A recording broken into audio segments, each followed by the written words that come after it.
got some snips here, Neil. We're just here unpacking our packs that have turned up for the YZY components.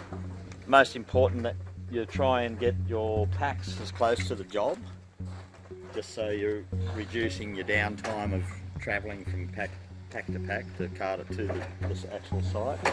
And one of your first things to do is sort out your bottom layer boards that you're going to fix to the floor. And that is that one there, which is a rip down board, is one of your first ones to go along one side, and then obviously another one that keys in on top of it will be a full board. So just familiarise yourself with the pack and make sure all components are on site and all packs are unwrapped.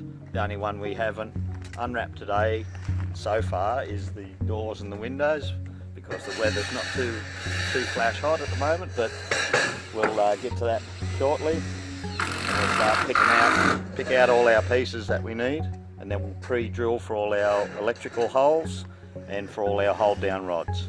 So we'll better get into it.